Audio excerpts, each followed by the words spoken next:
Molweni ndinguNsizakalo Akwangalo osebenzela iDr Nsizakalo Ngalo Foundation. iDr Nsizakalo Ngalo Foundation ke yenza into ezi5. We do research, we do education, skills training, facilitation, dispute and resolutions.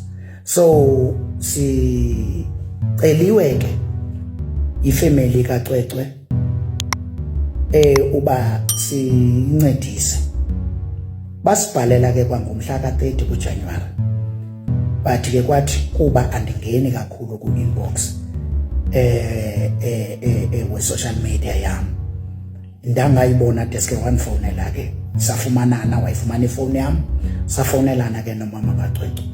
Sacela inamba kaTata kaCwecwe, sathetha naye uTata kaCwecwe. Basicela ke sathi kulungile. Sicela nje uke basinike chance ke siqale sichekishe into kokubana singayithatha necase. Asidle ngakuyithatha ke icase esiyazi into kokubana akho case singanayo kuyo. So siyeza sithatha ke isigqibo after sihleli phansi ne board of trustees kwakunye ne board of directors, and then ke ne team sabeza zohlala phansi ne team yam that is being led by uCEO we foundation. Sazohlala sasithatha isigqibo sokuba siyayithatha ke case kaCwecwe. Icase kaCwecwe ke ayo case elula kakhulu. Sinezinto nje sizicelileyo nathi ke kwifamily ngoku after sivumile sayithatha le appointment yabo uba sibancedise as a non-profit organization. Lento siyenzayo ke asiyenzeli imali thina. Asizucharge mama kaCwecwe imali kulento thina.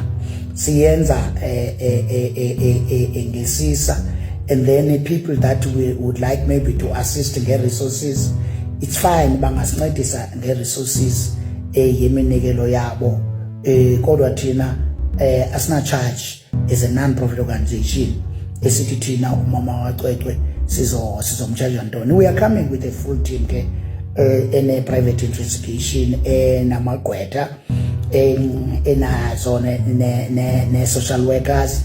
We are a fully fledged institution.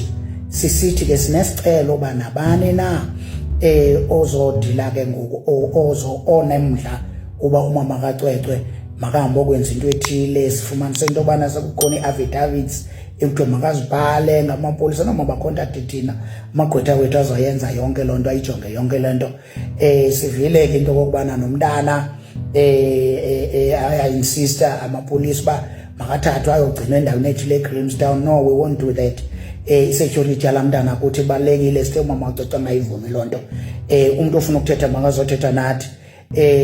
Case kamama kaCwecwe, which means it's going to be an organization versus an organization, which means ke njengoba nabo bemelwe iforum yafo forum nawo yomama kaCwecwe ke umelwe iDr Nsizakalo Ngalo Foundation. So sizawubeke siyoyiqonda ke zininzi izinto ezingaqhelekanga ezenzekileyo. Simcelile kumama kaCwecwe makakaphume ku social media, angathethi ngale case ngoku social media, anike thina space sokunike report ngexesha right. Sizikhetha futhi nezinto ekumele basingazithethi ngoku kuba ibe khona imischief ebeninzi enziwa ngabantu abathile athe ngayithetha ngumama kaCwecwe into ethile ukuthi uyitho ethile, ukuthi umama kaCwecwe uyavuma into ethile engayivumanga into ethile. So we will be standing in the gap yoba we will represent them fully ngento yonke libona. Sinesicelo ke sithi inamba yethu nizoyifumana kodwa kusozoyibelula uba nenze ngohlobo ngoku ningangena kwi-account yam zimbini ke i-account kone foundation ethe Dr Nsizakalo Ngalo Foundation. Nsizakalo Ngalo ke owam ngulo wesiXhosa othi NTSI ZAKALO.